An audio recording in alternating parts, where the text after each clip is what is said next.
And our first story, we start on the subject of the free SHS program and second cycle education. And two headmasters, one for the Pentecost Senior High School and the Dafo Senior High School, they've been relieved of their posts by the Ghana Education Service. The two were found apparently guilty of extortion and charging of unapproved fees. They are to be posted out of their respective regions and then return to the classroom. This decision was announced by the Director General of the Ghana Education Service, Professor Kwesi Opoku-Amankwa, at a news conference on Thursday.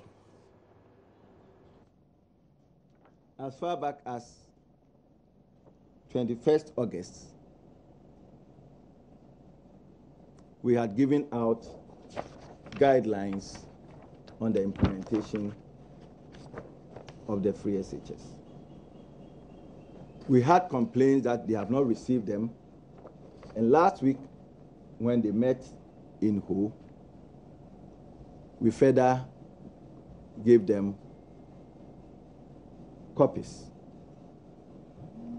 So no one in there as a headmaster, headmistress has any good reason to say that he or she doesn't have the guidelines.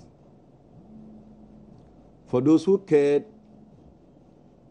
and they had issues with aspects of the guidelines, they consulted us and we have explained all the issues to them. Now, so to come back to the interactions that we had and the sanctions that a couple of them, about 6, 7 of them, immediately we've taken action. The others, we are still, for some of them, they've given evidence that we still need to check and cross-check.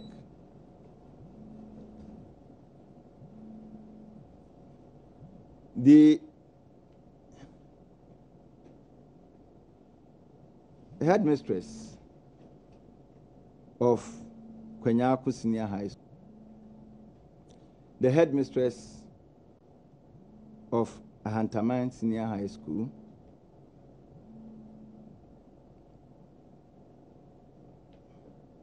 Kwenyaku Senior High School is Mrs. Florence Pra. Ahantaman Senior High School, Mrs. Mercy Okru. The headmistress of Akumfi Ameyao Senior High School, headmaster, Akumfi Ameyao Senior High School in Tachiman, Mr. Julian Okun, is that the name? Yeah. The assistant headmaster of the headmaster of Akumfi Ameyao Senior High School, that is in Tachiman. Then the assistant headmaster of the same school, Jacob Bazon. And Mr. George Frimpong Kwating, also of the same school.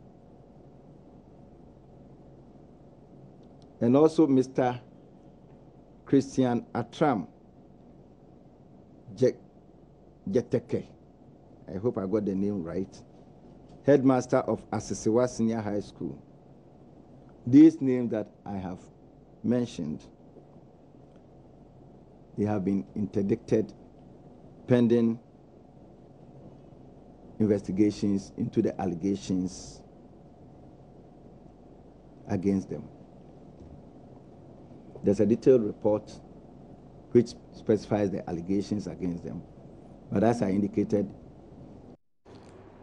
the Konfo-Anokye Teaching Hospital has cut back on the provision of some vital services following a critical shortfall in doctors.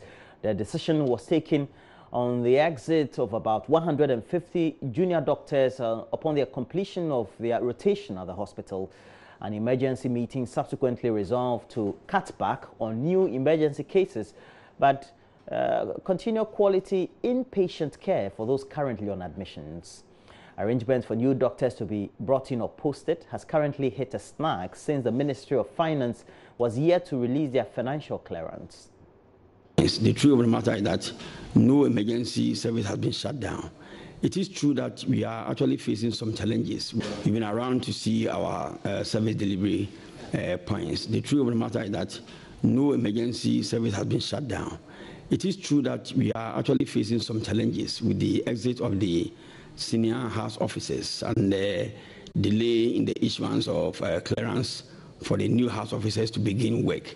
So we have in total about 150 house officers or doctors that has exited from the hospital. But that is not to say that we are going to shut down our emergency services. There have been earlier meetings from the various directories discussing about how to manage the situation.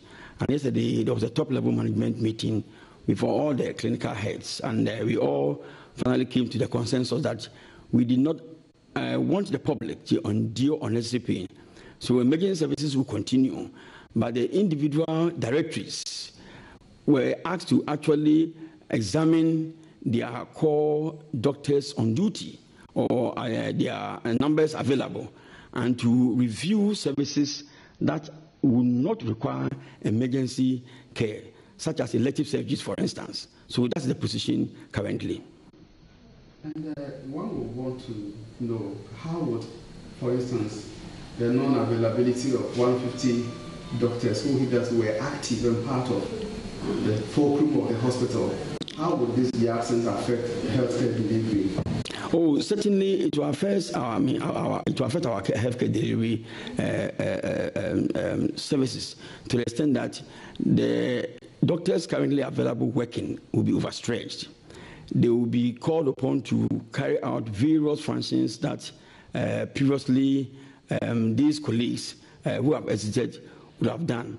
And it will also slow down certain processes leading to the ultimate care. Because if you are few to go to surgery, for instance, to go and operate, it will mean that sometimes you don't have the adequate numbers of assistants for the lead surgeon. And sometimes when you have to actually follow up to get other resources for the surgery, such as blood, we are going to be constrained. Government is being blamed for challenges confronting the National Health Insurance Scheme. According to a former Director General of the Ghana Health Service, Professor Ajimambedu Akosa, the health insurance crashed the very day it was rolled out. Maxwell Kudako now reports. A former Director General of the Ghana Health Service, Professor Ajimambedu Akosa, says the challenges and indebtedness of the National Health Insurance Scheme are as a result of the poor takeoff of the program. He said in most developed jurisdictions, health insurance is only accessible in the public health facilities and prescriptions are limited to non-branded medicines. He claims a similar system run by the UK has been sustained because there are structures. Speaking at the 15th Annual General Meeting of the Medical Superintendents Group in Koforidua, Professor Ajimambedu Akosa also cautioned doctors to treat their patients with care. In a country like this, it should be through taxation. Health insurance, taxation, and the service is provided. Of course, there will always be private health care, so that if you think that you do not want the public health service, you go and have private care. And there, of course, you pay. And for me, I have always held the belief that national health insurance is not about private health care. If we restrict it to public health care delivery, we will get a much better system. If you don't want to go to a government hospital and you want to go to a private hospital, be prepared to put your money in your pocket and pay for health care delivery.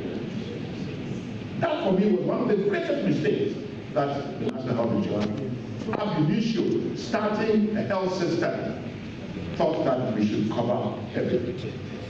Director General of the Ghana Health Service, Dr. Nsiansari, revealed government since January 2017 has disbursed about 800 million Ghana cedis, covering 10 months arrears out of the 12 months owed in 2016.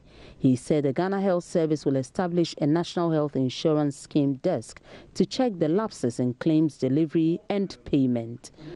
President of the Medical Superintendents Group, complained about some deductions from their internally generated funds, which, according to him, inhibits further developments in the healthcare delivery system.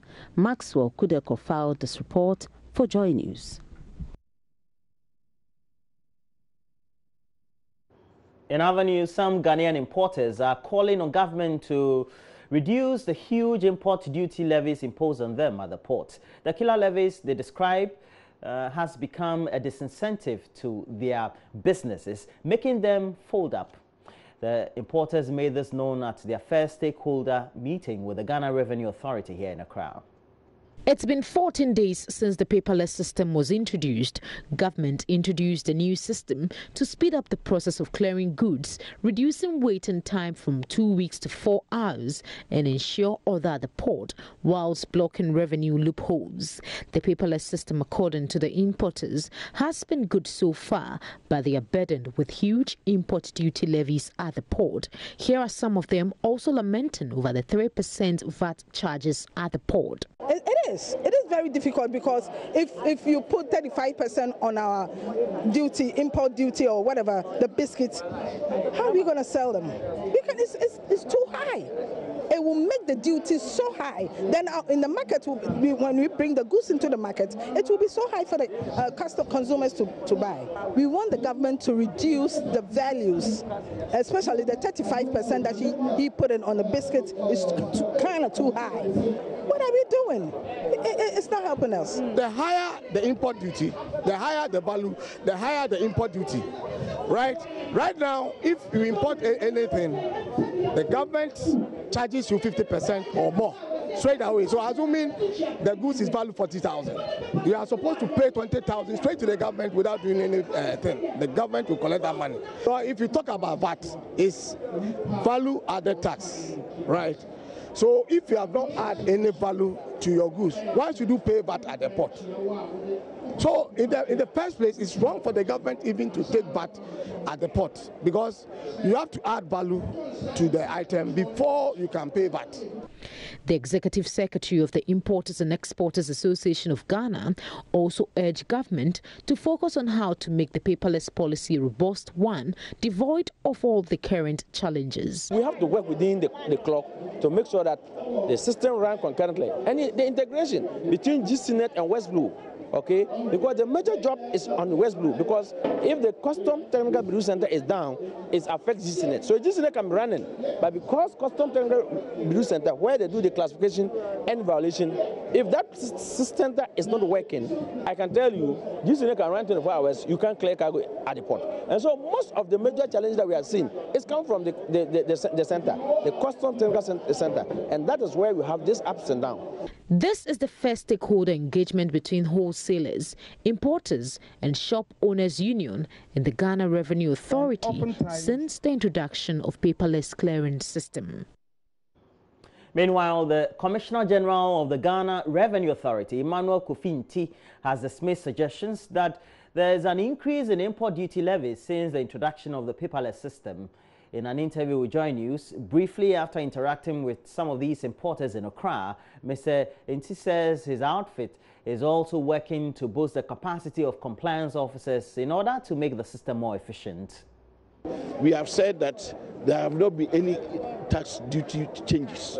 No rate change, no tariff changes have happened, except that people have become more alert and trying to look at the database and let transactions reflect their true value. That is it.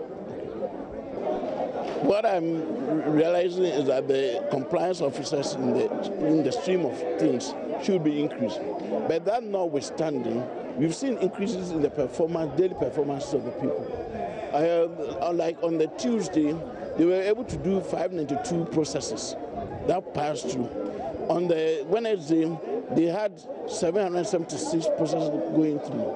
And yesterday, they had 872 processes going through.